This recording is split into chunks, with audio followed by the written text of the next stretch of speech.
And we're back with some more oxygen not included. And today we're going to build a rocket silo right here.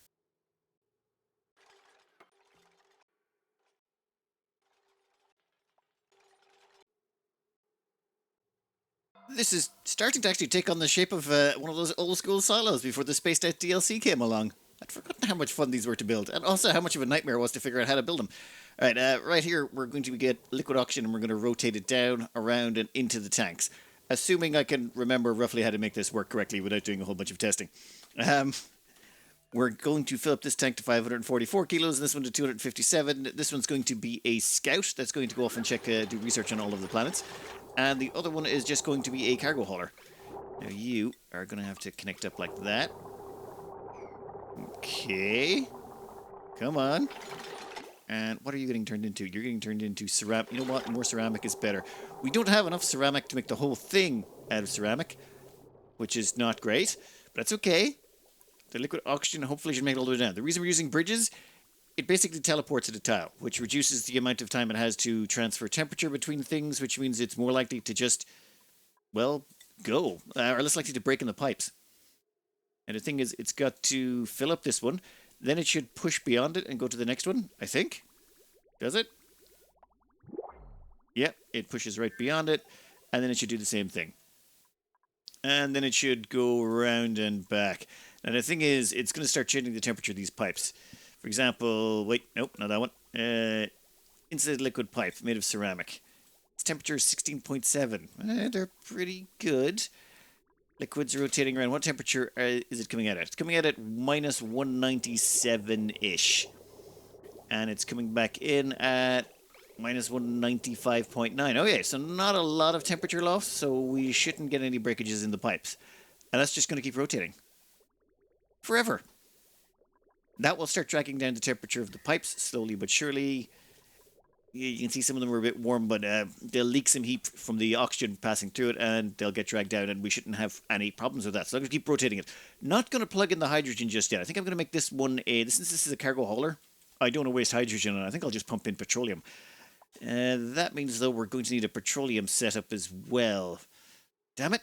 We'll grab some petroleum out of here for now and just run the pipe across. Though we're going to have to put in a more permanent petroleum production facility at a later date. We might just actually refine it using the building because we don't need a lot of oil to run these rockets for now, but we're going to have to make that sustainable long term. We are also installing conveyor rails. Yeah, we're going to take the resources off this automatically. It's all starting to come back to me. You just have to put these on a full round trip. Now, I don't want to set up the full automation on it just yet. You can put in automation so that it automatically refuels, empties its cargo, and launches again. But we're going to give that a minute.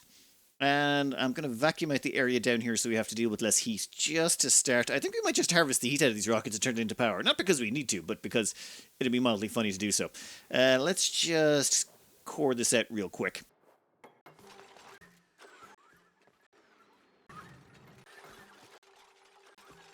All we're doing is coring out the bottom so there's a complete vacuum. That way we have, well, less to worry about. If there's nothing here for the engine exhaust to exchange heat with, it just doesn't create the heat. Later on, we're going to harvest this, but for now, this should take care of the problem, just for a little while longer. I'm also going to take out this insulated tiles. There's no need. The steel should not melt. Well, it should stay below temperature for at least a little while, even if we are using hydrogen rockets. Fully hollowed out, ready to be used. Now, if the bunker tiles melt, that would be a problem, but I think we'll be good for a while, namely because, well, it's very conductive and there's a lot of bunker tiles it has to go through, plus some of that heat will get bled away by the bunker doors at the top. It'll be a slow heat transfer, but between rocket launching and landing, a whole bunch of it will bleed away. Well, is the theory. Also, we've started running the liquid hydrogen auction because I want to try it. Oh, damn it. Yeah, we're going to get some damage in those pipes. You know what? It's fine. It's fine. We caught it. There'll be some damage. We'll repair it. It's okay. Most of that stuff at the top is not ceramic anyway. All we got to do now is... Well, actually, is this finished? Yeah, you're finished there. In that case, we can almost seal this up and start launching the petroleum one at least. Right. Piping complete on hydrogen flows. Hook her up. That starts pushing the hydrogen. The stuff at the front is probably going to break. But that should come down, flow through the tank. Tank is set to... Whoa. No. 544. We don't overload you. Thing about this is the more weight you put into it, the more fuel it takes to go. It's actually based like regular rockets in that way. This meant these things were an absolute nightmare when they were first introduced until someone came up with a calculator, which you can find online, and using that you can then go, oh, I want to go to this planet with this much weight, this many modules, and it will tell you. All right. Nothing broke. I'm mildly shocked. Actually, very shocked. A lot of these insulated pipes are made of granite or like. Okay, we got ceramic in about up to about here. Oh, this area here is all ceramic, but everything, the rest of it's all granite. So I was just assuming there'd be enough heat transfer. All right. I suppose I had a lot more nightmares originally getting sorted at the start, and now oh, there we go. The return journey has finally caught up with it. Did we get some? Wait, I'm not seeing any damage. I could have sworn that's damaged the pipes, but there's no damage symbol. Comes out at 255, comes back in at 253. We lose a couple of degrees. Perfect. I think our space program is ready for launch. Oh, I should probably open the doors. Yeah, one of the reasons for this design is also that, well, they're very easy to make. No, wait, no, let me rephrase. The maintenance cost. There's basically zero maintenance cost on these because you can leave the doors open all the time if you want.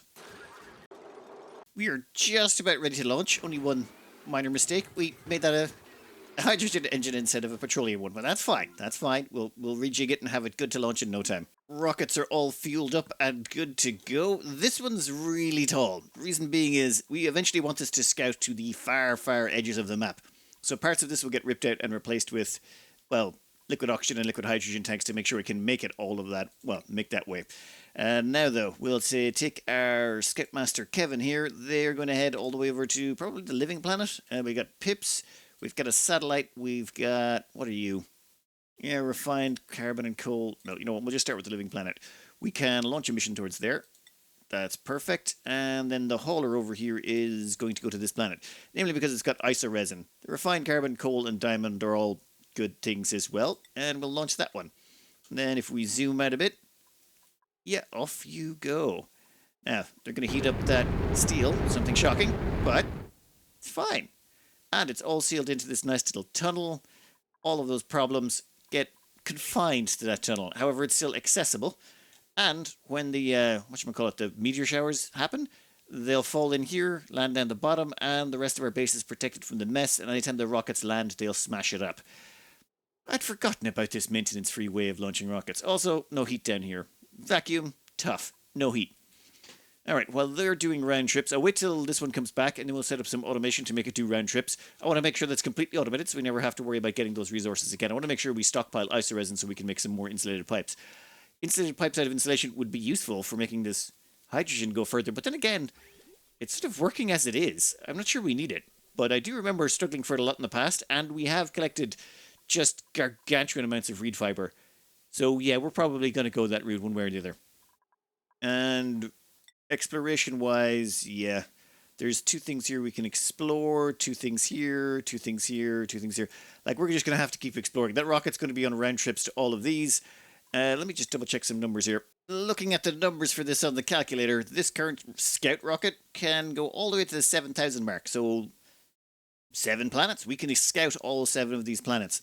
Then we'll just rip off one of the research modules and we'll basically replace it with a fuel tank. At that point, we will be able to get out to 1,300. So everything from 9, 10, 11, 12, and 13 will all be scoutable. Then we'll have to rip off one more research module and replace it with a fuel tank, and that'll get us all the way out to the temporal tear. So, research will be going on in the background, or that will be going on in the background. I'll just keep launching it as it comes in. This one here, though, we'll do a little bit of playing around with it, and we'll probably have to move it to the side. I've already started reconfiguring this. What we're going to do now is, well, not just now, but what we're going to do is basically make another rocket silo on the opposite side of this. Same thing again, we'll just have this tunnel going up here. This allows us an access corridor, and at the same time, it gives a quick way for stuff to get out of the rocket silos. As in the moment cargo starts coming out, we want it out of the rocket silo before it actually melts on the rails. That would be the problem. That's also why we use this conveyor bridge. Vague memories of that one as well. It stops it passing through the steel, which prevents heat transfer. So all you got to worry about is the background of space, which is a vacuum, Hopefully there won't be too much gas there at the time, and it'll fade away pretty quickly, and that should get us all the stuff out, and then we can drop it down here into the bottom of this area, which will be an insulated tile, and hopefully no gases will get in there. It's also maintainable, because duplicants can come in here, and because it's a 2-tile drop, they can hop in, and so long as the meteor showers don't go above 3 tiles in this one space, they should be able to get in and out. And even if it does go above 3 tiles, every time a rocket lands, it'll crush it. So in theory, we should be able to run these forever. Theoretically. But one thing I do want to take care of, because, well, it's been preying on me for a while, is why not just stabilize our food on something? Right now, we're sort of running on a combo of omelets, barbecue from all the things that are dying, and I'd like to use one of the new food sources. However, all the new food sources are... let me just demonstrate here. Pike apple skewers only go to +1 quality. Souffle pancakes have been around for all. They're +3, which is pretty good. Of course, eggs and sweet wheat grain, but I don't really consider them new. That takes care of the entire... That's like basically the entire grill. Then we've got the deep fryer. This one is all entirely new, so we'll come back to that in a second. But we've got the microbe musher, which gives us pemmican, which is +2 quality or +4 morale, which takes meat and tallow. Tallow is the stuff you get from those seals that eat ethanol. And then finally on the gas range, or second last, we got the gas range, which comes with... Actually, nothing. There's nothing new here. I mean, yeah, in fact, all of these are old ones. So most of the new foods come in here, and none of them go above really +3, well, the realistic ones. Okay, so we got the squash fries, which is basically the plum squash, this purpley thing down here. The plum squash, you mix it with some tallow, and you get it some squash fries, which is +8 morale, or +3 food quality. Nosh noms, which takes nosh beans, same thing, +3 food quality. Then you got fish tacos. I am not breeding fish on an icy cold planet. There's no point to this. I mean, don't get me wrong, we actually have enough space over here that we could run quite a huge tank of fish. Actually, now that No, what am I thinking? We do not need a giant tank of fish, slowing the game down even more.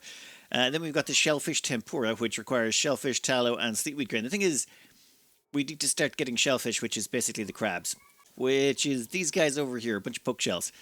But it's the, whatever ones, the different variants of them. That's an awful lot of effort for +4. Fish tacos, same problem. So it came down to me thinking between nosh noms, which is nosh beans, which I was kind of excited for. It'd be the first time nosh beans had ever been useful, versus squash fries. Both of them give +3, the same amount of morale, and it was just a case of which one was better and more efficient. And I was hoping and praying that nosh beans would actually be useful for the first time ever.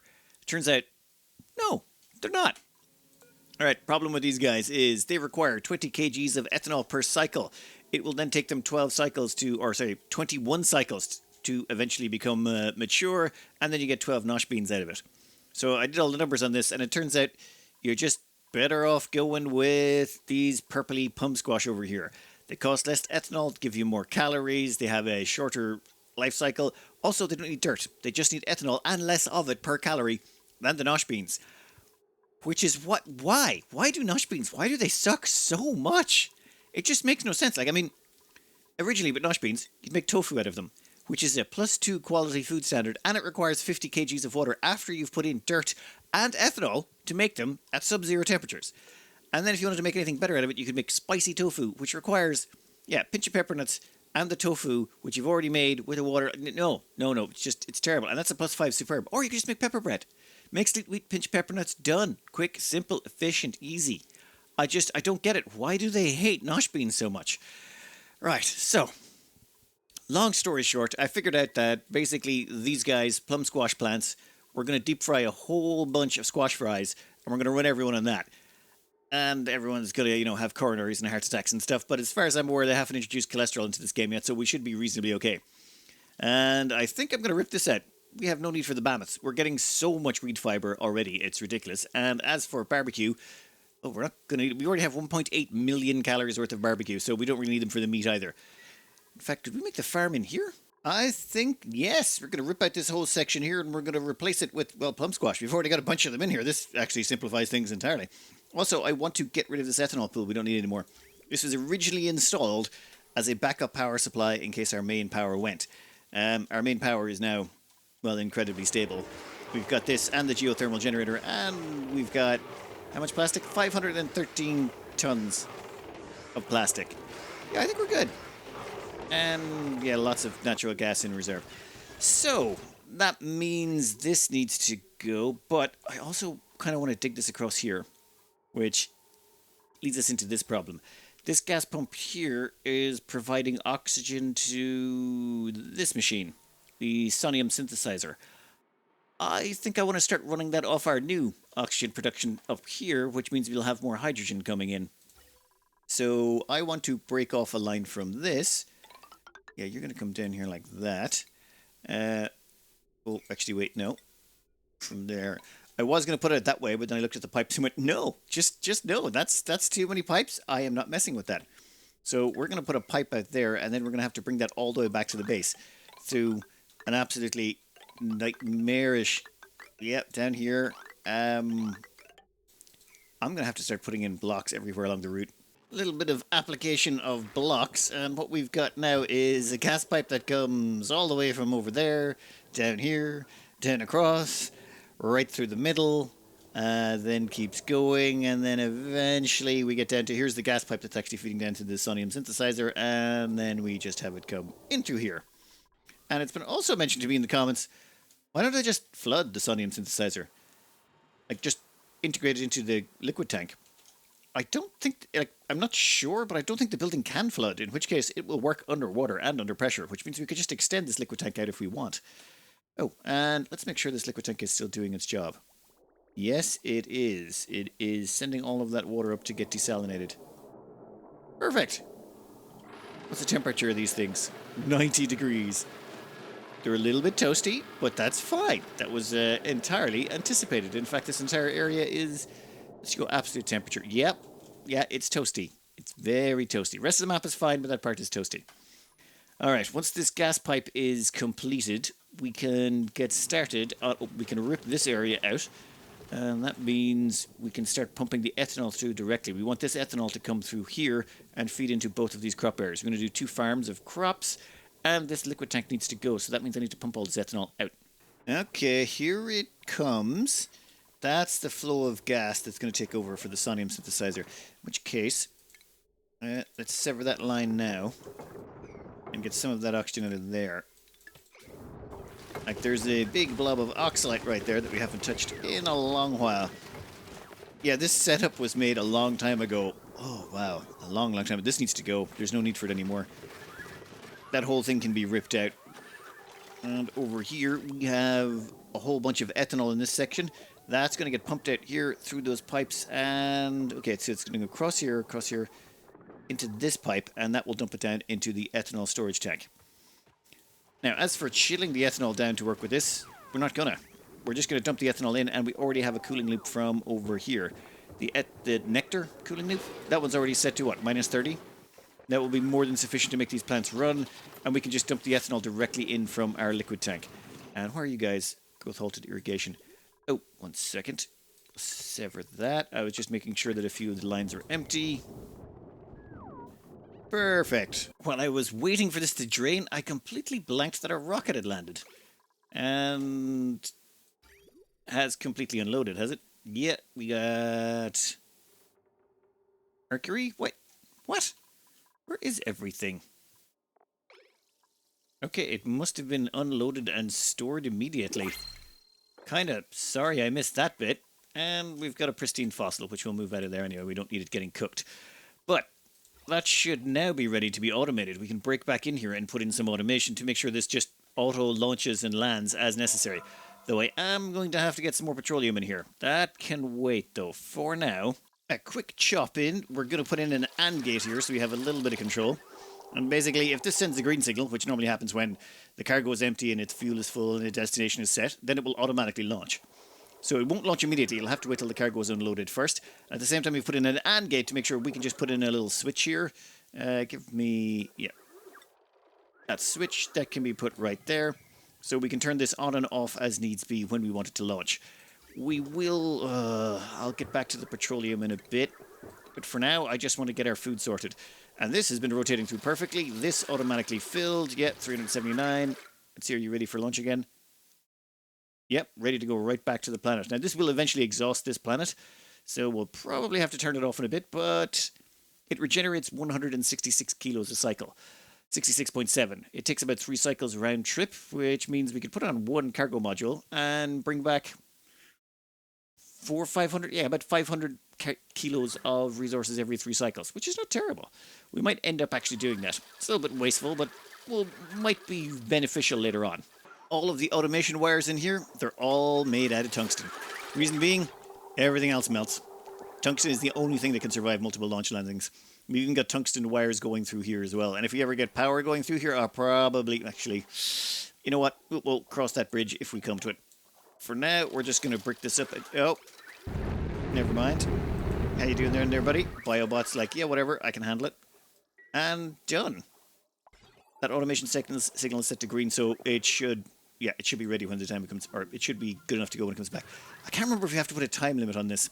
It might be a case of just immediately launches it. No, it's still red. Perfect. All right.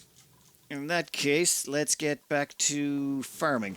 Now, I was going to rip these out, but then I realized we needed the phosphorite. But then I double realized that we've already got the phosphorite coming in from all the Drecos. So the Drecos... No harvesting penny yet. So the Drecos take care of all our phosphorite. The reed fibers also take care of by the Drecos. We've got plenty of meat coming in from everything else. So yeah, all of these guys, there's no need for them at all. I'm just trying to remember, like, we got them at the start because we needed the reed fiber for some suits and jumpers and stuff. But now it's like, nope, bye-bye. Well, we've ripped out most of the stuff that needs to go. Plumbing-wise, it's a mess. I have a plan. I think it'll work and we'll reconfigure everything all of a sudden and all the liquids should move where they're supposed to. However, while that was going on, I noticed something here.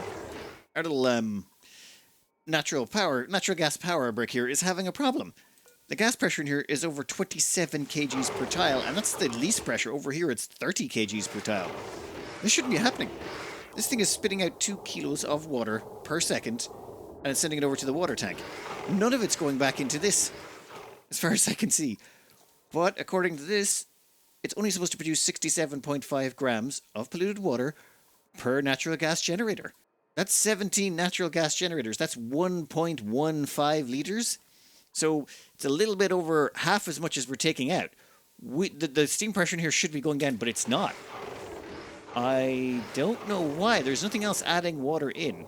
So we got natural gas going in. That feeds into the natural gas generators. We have no liquids being dumped in there. Like, this is a closed system. There should only be the natural gas going in, getting burned by the natural gas generator. So some kind of duplication bug has to be going on. You know what? We will... Where are you at? No, that's too... Fluctuates too much. So you're at about 27. You're 27 kilos... 27.4. Yeah, fine. You're 27.4. We'll see what you're like when we're finished over here. Now, how are you looking?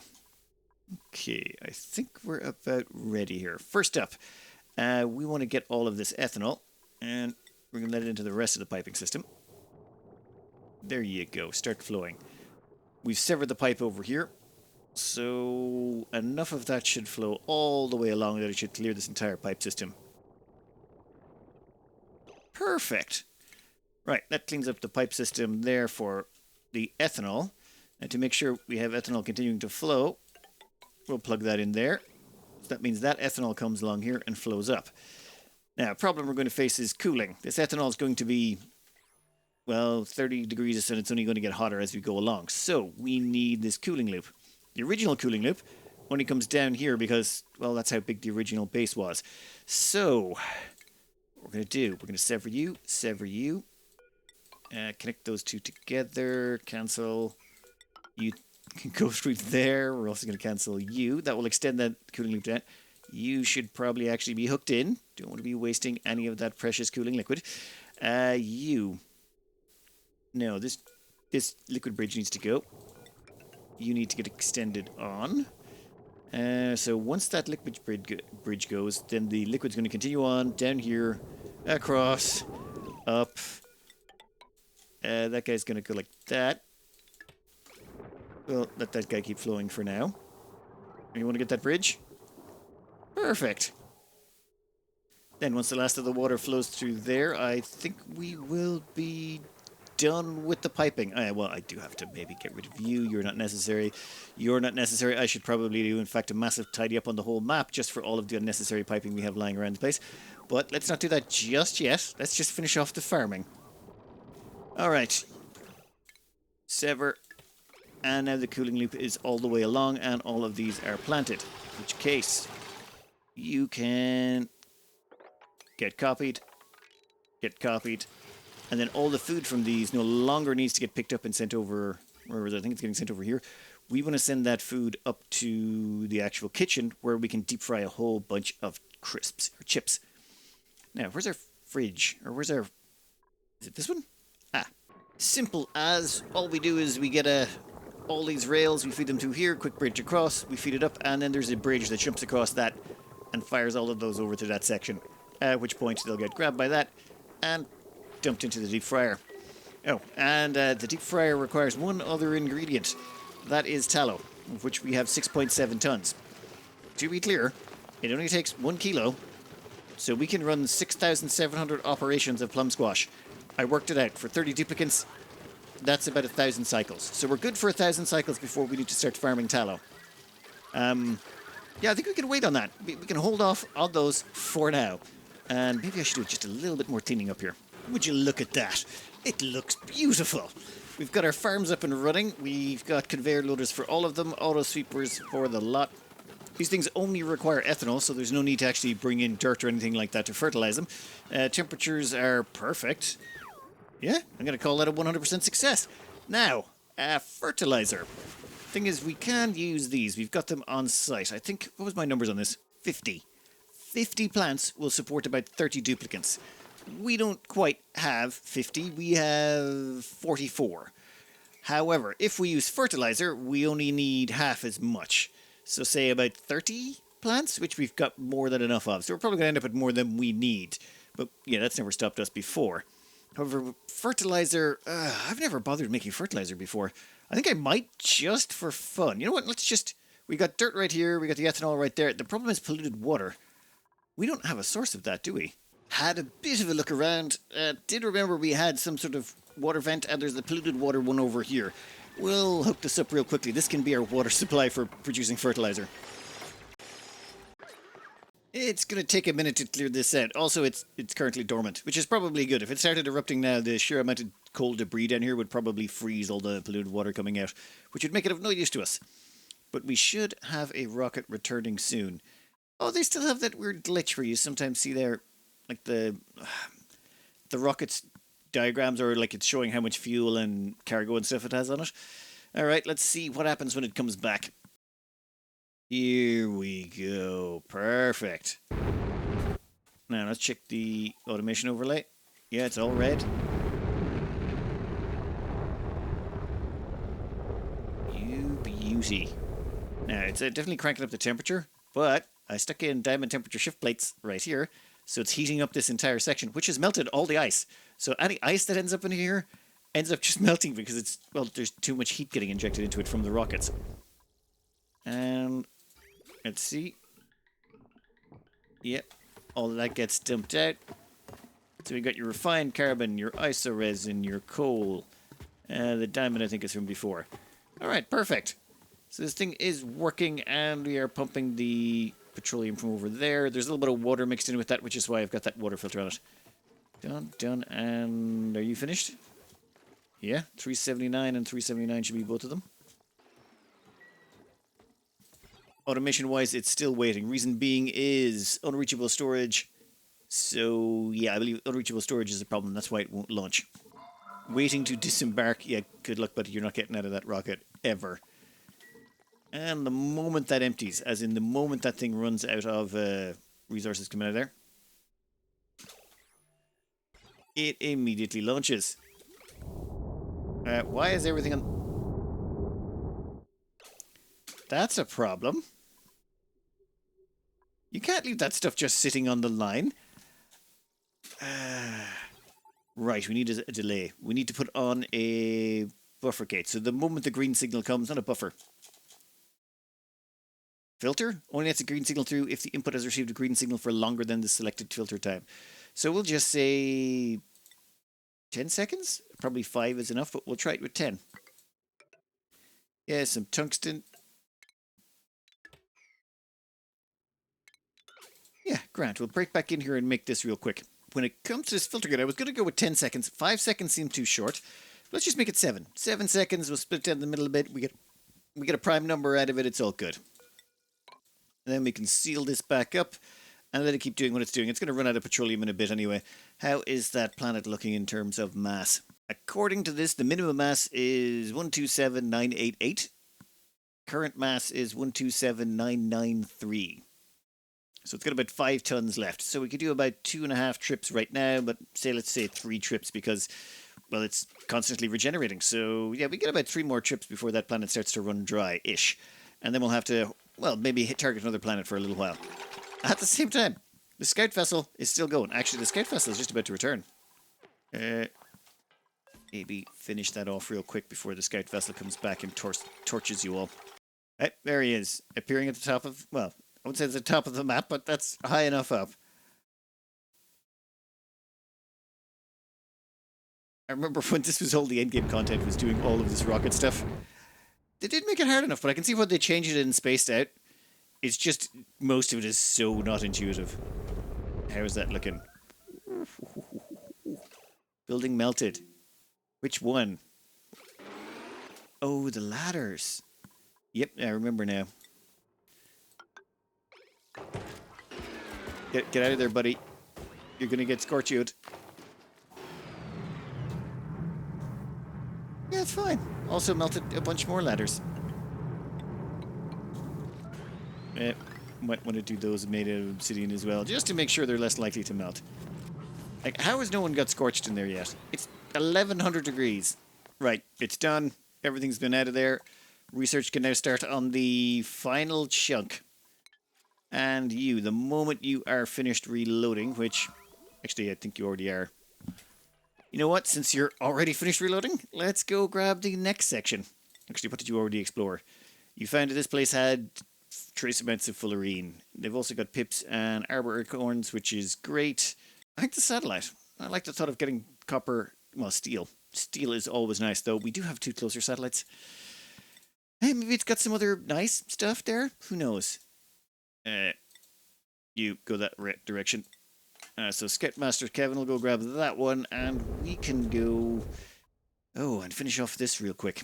We're going to chuck in a quick fertilizer plant in here. We'll figure out that there's some polluted water over here we can use to tide us over, just to at least get us started. I just want to make sure it's working, because I can't remember the last time I used fertilizer, or if I ever did. This room is going to get filled with natural gas, so we're going to vacuum it out. For a liquid lock, we're going to use 3 little beads of visco gel. Duplicants have to walk in and out of here, but as you can see, perfect. Vacuum in the middle. And then what we'll do is we'll take this visco gel. Nope, cancel, excuse me. We'll empty that out. And then it'll be a triple lock to make sure that if anything breaks, we should still be fine. We can deconstruct that, get rid of the junk right there. And why is that not kicked in? So we want to finish off the last of that? Come on, guys. All you got to do is put in those last few pieces and this thing will start vacuuming itself out. I think you're just about ready. You require polluted water. We'll get that in a second. Dirt and phosphorite. Dirt, check. Phosphorite, check. Polluted water. Pumping. Can you go... Oh, does not have an output pipe. We don't actually have anywhere to put the non-polluted water, but this is just more of a make sure it gets working sort of thing. And we shouldn't have anything else in here, but we'll do a quick sweep just to make sure any ice gets removed. There was some water around the area. In fact, we can sweep up that junk as well. And there goes the polluted water. This place is still a perfect vacuum, and the moment that goes in there, it may start to get a little bit toasty in here. This stuff's supposed to come out at about 70 degrees. Yeah, tiny amount of natural gas. Now, before my time, these fertilizer synthesizers used to be natural gas power positive. As in, if you ran a fertilizer synthesizer, the amount of natural gas you got out gave you more power than the amount you put in. People used to just run their entire bases on fertilizer synthesizers, which kind of amazing. Which meant you sort of piped your toilets, you skimmed carbon, you did all this stuff just to make more polluted water to feed to the fertilizer synthesizers to make more natural gas. Crazy times, I can imagine. Not my times. These are the before times. Okay. And fertilizer just drops out on the ground. We'll probably have to automate the movement of that around the place. But that should be... Or, you know what? Let's just double down. Or, you know, maybe a little bit more. There's no point being shy about this. Done, done, And you can go right there with a quick power wire to feed you. That way, we've got all the fertilizer we need. Well, until the polluted water runs out. This guy down here... Oh, sweeping is complete. No one can get at that piece up top. We'll put back in the stairs. We'll put in a liquid pump here. This guy's not going to be active for another 37 cycles. Well, it was 40-something cycles when I found it, so that's fine. We'll put in a liquid pump, and what we'll do is we'll pump that from up there. We might have to go through the middle. It's a bit of a distance. Yeah, you see, what I'd be worried about is if we leave the polluted water in the pipe the whole way there. Some of these areas are rather cold. Actually, nothing too drastic. Huh, I was worried that we'd be passing through an area of like minus 30, minus 40, and the polluted water could potentially freeze. Yeah, actually, in that case, we could just run it through in an insulated pipe. No need for any fancy... I'd left some space for liquid tanks over there. Never mind, we're golden. And these guys should now be producing plenty of fertilizer. Why are you not running? Power wire. Okay, soon you'll be running.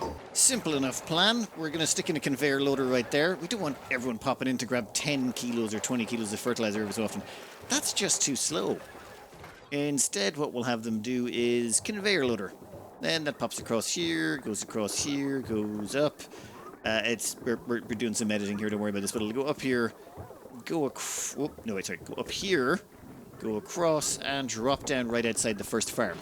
Then we're going to load it into smart storage. Once the smart storage is full, it'll send a green signal. That green signal will get sent all the way back here and flipped by a NOT gate and turned into an off signal. So once the 5 tons of fertilizer on site, this thing will stop, will turn off, and we won't need any more of it. That might take a while though, but let's just finish this off and see it in action. Right, fertilizer on the move, pops across the line, up, over, and into container.